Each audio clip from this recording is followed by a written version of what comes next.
Hi, I'm Gordon Burkell from Filmmaker U. At Filmmaker U, we create courses for film professionals to deepen and diversify your existing skill set. You can learn more at filmmakeru.com and follow us on Twitter at filmmaker_u. Every week, we interview a film professional to discuss their work, and this is made possible by our sponsors, OWC. For more information on how they can assist you in your filmmaking needs, go to owcdigital.com. And this week, I'm joined by filmmaker Jeremy Workman, whose work includes Lily Topples The World and The World Before Your Feet. Welcome to the show, Jeremy. Thanks for having me. So I guess my first question is going to be, when you're working in documentaries and trying to get the stories out of people and what have you, how do you approach your interviews to get them to open up and really divulge information?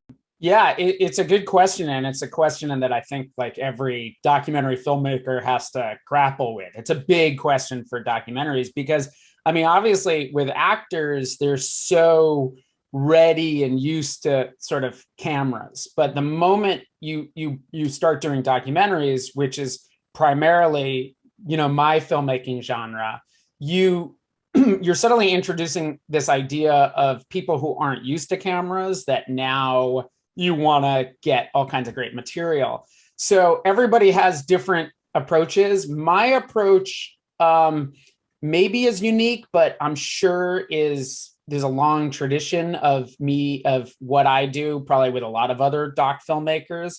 And that is, I try to make it as little of a big deal as possible. I shoot a lot of footage with my subjects, hundreds of hours with my subjects. And what it does is it gets everybody just so kind of relaxed that it's not a big deal. Like nothing's a big deal. I try to make the moments where I'm interviewing and filming very informal, very relaxed. I try to reduce crew. I don't like having a lot of crew when I shoot interviews. I try to keep it very just chill with lights. I try to use as much natural light as possible when I'm shooting, all in an effort just to get people comfortable with the idea that, hey, we're going to be, we're going to be filming this, but try to approach it where, you're not thinking about this big documentary crew.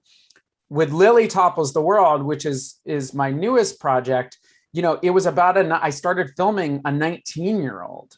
She was a teenager, and yeah, she was a YouTuber, so she was used to cameras, but she wasn't used to a documentary filming her. And then on my previous film, The World Before Your Feet, I was also out in the real world in New York City as Matt Green was walking every street of New York City. That's what that film was about. And I'm filming all these sort of quote unquote normal people, regular people who he interacts with. So, I constantly try to downplay. My camera rig is even very, it's modified. So it's very minimal. As I said, I don't do a lot of lighting. I don't try to throw a lot of equipment into the mix. I try to keep everything extremely, extremely minimal and informal so that subjects can relax and feel like they're just, they can be natural. Interesting. So sort of a long-winded answer. No, it's great. Yeah. Well, my other question was going to be, how do you discover your subjects?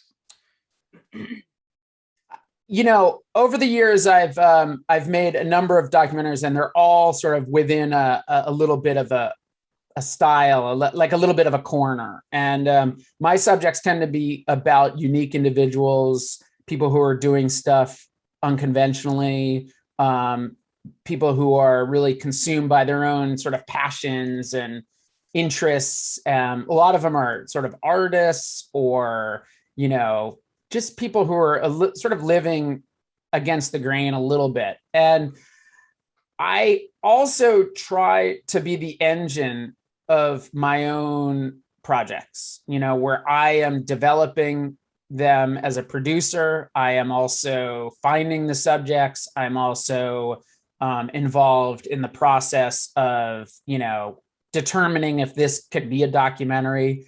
And I think that has a lot to do with this idea that all filmmakers should really hear this out. You know, everyone who's thinking about being a filmmaker or aspiring filmmaker, or even just starting in their own career, you know, I really try to be proactive. I try to not let other people make decisions on whether or not a project's going to go. I try to say like, okay, this is a subject that I think would make for a great documentary, and I'm going to now engine it so that that could possibly happen.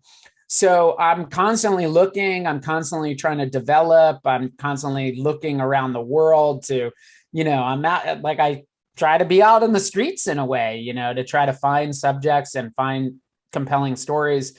But I think it does hearken to a larger point, which is, you know, filmmakers, if you want to make documentaries, you should just go find a subject and make a documentary. And I've been doing that, I think, since I was like 16.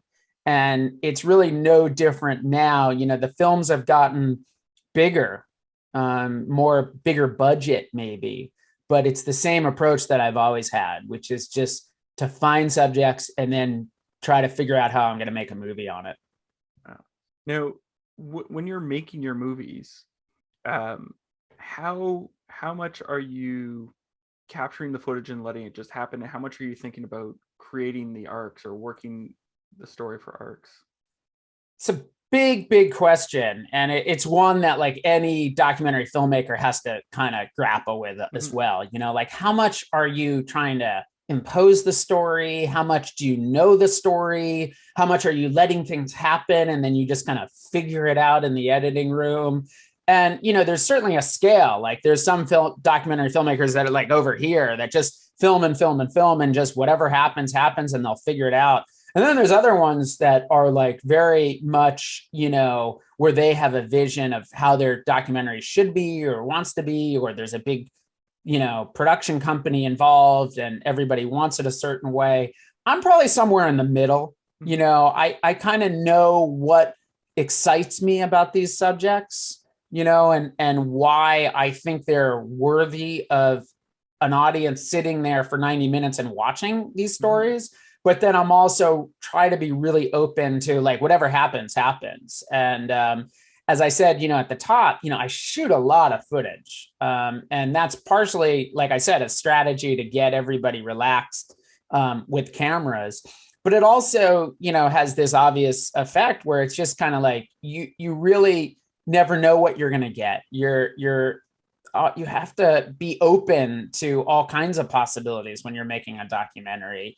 You can't go in with a rigid, you know, mindset. You have to really just kind of let life happen. And sometimes that, you know, you don't know where it's going to go. And you have to really be open to like, okay, yeah, I'll shoot that. Okay, yeah, let's get that. Oh, you're going to do this event? Yeah, I'll shoot that. And you just have to kind of go with the flow. And then since my background is in editing, I'm sort of comfortable with that approach. But yeah, it's always something that you grapple with. And there's lots of documentaries, lots that sort of started with one idea of what the movie was going to be. And then as they shoot and edit, the movie becomes something else. That's not usually the case with my stuff, but I know it is with a number of filmmakers. Yeah. So what did you learn from your editing process that you bring with you as a director? I started editing professionally at a pretty early age. I have this sort of whole side life where I do movie trailers, and I've been editing movie trailers since I was 22. I was sort of weirdly like, this sounds crazy, but I was almost like recruited out of college to join a big trailer company when I was 22. And it's a company called Geronimo. It's still in business. It's one of the only big trailer vendors in New York City. And at the time, you know, I was so young, but I was working on these mega movies. Like I was working on, you know, the Matrix campaigns and, you know, just big movies. And over the years, I've continued to do trailers. And I do it primarily now, almost exclusively now, for independent films and documentaries.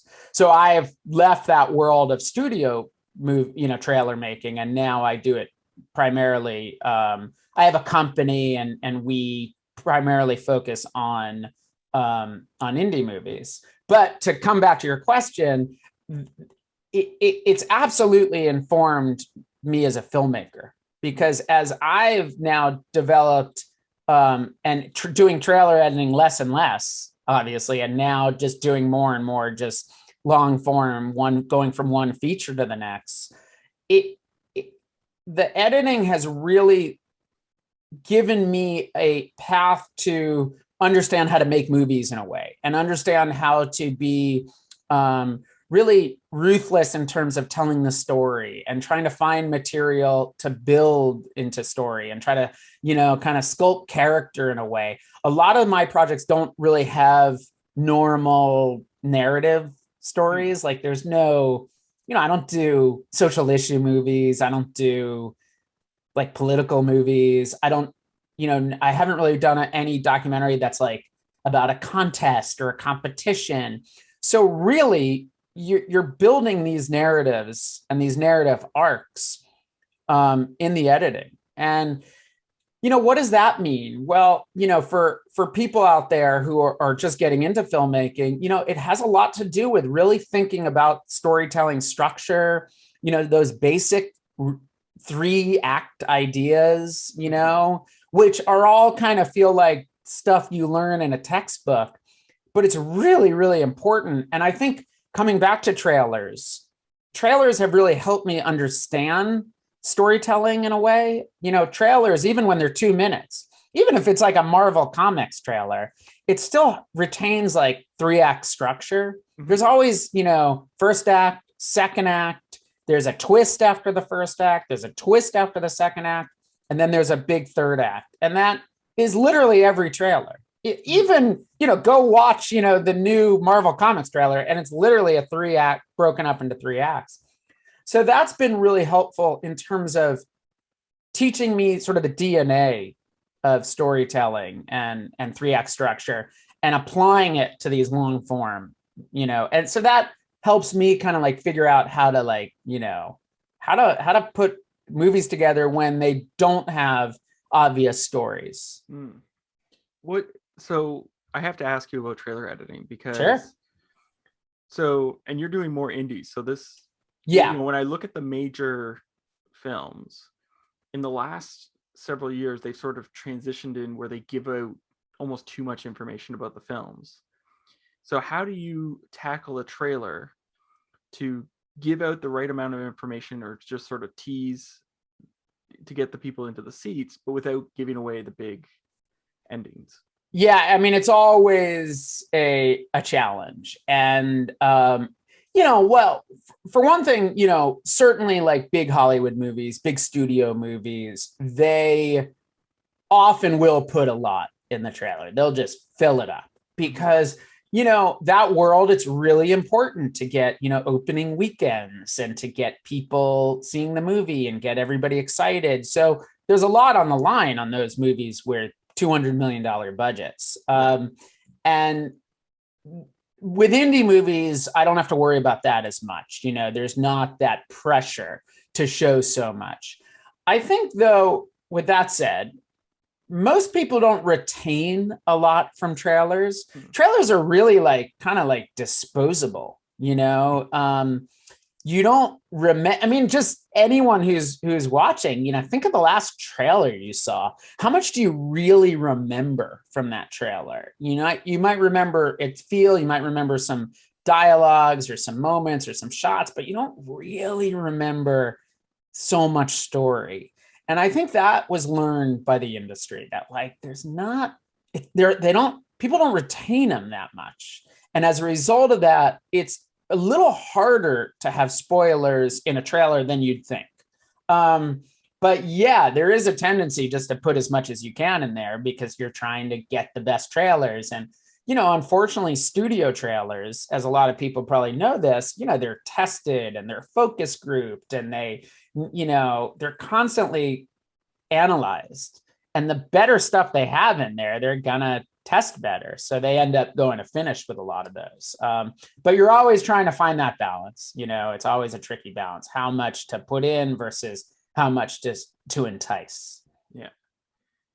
interesting because it's when you hear about testing trailers, it's almost like they're testing everything to the nth degree that it's what is it, a horse by panel is a camel or whatever. Yeah. You're throwing everything in, so it's kind of sad in a way because it's losing the uniqueness. Yeah. And it really is something where, like on a big studio movie, it is really tested and focus grouped in such a way that every shot, every dialogue gets a little, rating or a score. On big studio trailers, I know the marketing departments, they do testing and they get like books like this thick that with testing results. So you have to also keep in mind, though, that a trailer is for audiences. It's not meant to be, some auteur visionary piece. It's meant to excite audiences. It is a piece of marketing.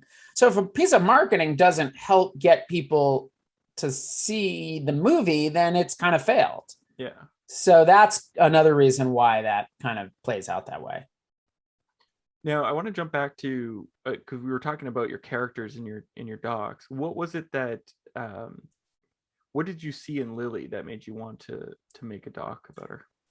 So Lily Hevish is her name. She's the world's greatest, most acclaimed domino toppling artist, right? So she does, domino art where she puts all the dominoes in a form and kind of creates these elaborate artworks where she sort of builds it and then topples it. And she is mostly found her platform and her following on YouTube. So she started posting stuff when she was 9 or 10 years old on YouTube and has now become the biggest domino toppler on planet Earth. She has over 3 million followers. Her videos have been seen 1 billion times. If anybody has seen domino toppling on the internet, there's a good chance that it's Lily. So I was really intrigued by her, and I was intrigued by this idea of doing a documentary on a Gen Z creator. I hadn't really seen, we've all seen documentaries on artists, but I hadn't really seen one on like a Gen Z artist, so I was kind of really intrigued by this notion of, hey, let's do a portrait of an artist, but the artist happens to be somebody who's 19 years old, whose medium is YouTube and is doing domino art. Mm-hmm. So that was really intriguing to me. What happened over the course of the filming, and this kind of dovetails to one of your earlier questions about, well, how do you, when the movie becomes something, evolves into something over the course of the editing. And what happened was what we started as, okay, this is a movie about an artist, evolved into this is a coming of age movie about a young woman. And I think to answer your question about like, well, why did that, what was so interesting about that? It had a lot to do about who Lily was. She's an Asian American. She was adopted from China when she was 1 year old. She grew up in New Hampshire. She was one of the only Asian Americans in her high school. And she was a little bit of an outsider. And then she sort of found dominoes. She found YouTube, and that inspired her to sort of seek this different path. And, it just became really interesting for me to see sort of what that looked like as a filmmaker. And, like I said, it sort of evolved into a little bit of a coming of age movie, not much different than, Lady Bird or something like that, Now, you referenced this a bit with the when we were talking about trailers, but one of the things that always interests me is dealing with tone when you're telling the story. And when documentary, you don't have as much control as you would in a fiction, right? Like fiction, we can get everyone to dressed properly, the sound to go a certain way, but in documentary, so how do you work with tone as a documentary filmmaker? Yeah, it's hard. And it's a good question because, a lot of documentaries, and this is nothing against a lot of documentaries, but a lot of documentaries are, they're more journalistic. They tend to be almost like pieces of journalism. And their tone is one almost like news journalism. And, that's lovely. But it's sort of not the movies that I want to make. I want to make stuff that's cinematic and that kind of connects with narrative films and that has a real really kind of cool filmmaking behind it. So tone is very a big part of that. Well, how do you do that? Especially if you're like, don't have a lot of experience doing that. How do you take all this footage and kind of turn it into something? And I think the answer is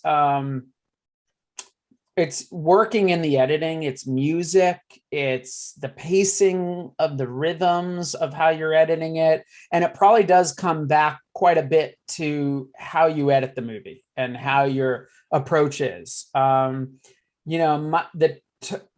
tone of like my last two films has been really kind of ones of, they're uplifting and they're kind of joyous, but they're not just celebratory. There's some kind of like elation going on, and that's kind of the tone I'm going for. How do you do that? I think it's a lot of things. It's like I said, music, but it's also sometimes going against convention. A lot of documentaries have a certain convention. There's talking heads and there's, they look kind of like news pieces. So if you kind of steer away from that and you go in your own directions and you try something and you might find that the tone evolves in an interesting way that's unexpected. Now, I have one last question that I like to ask everyone I interview. We've been sort of stuck in this pandemic for, just under 2 years. And in that time, a lot of people discovered streaming services. Is there something you discovered over the last year that people can check out, either a movie or a TV show that you think they should check out while they're stuck at home?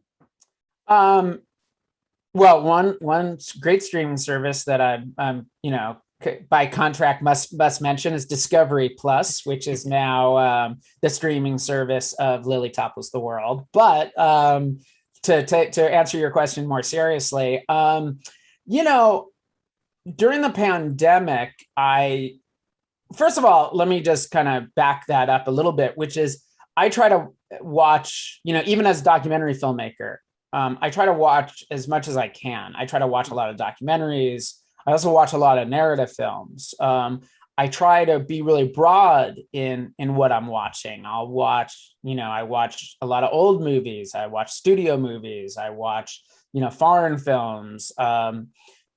Probably during 2020, I probably watched 100 documentaries. So, I think it's just important to kind of see what's out there for every filmmaker and to kind of get a sense of, the possibilities of what you could do and not feeling really grounded in it has to be a certain way. I think one of my favorite documentaries is Koyaanisqatsi. Yeah. Okay.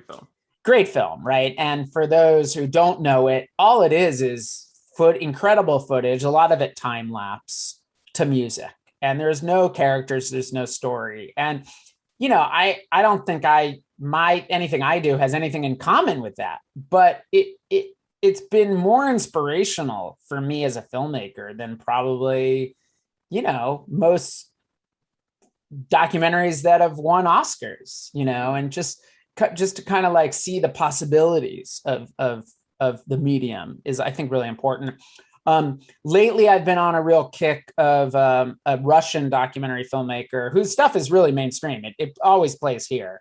His name's Viktor Kosakovsky. He did that documentary last year called Gunda, which was about a pig.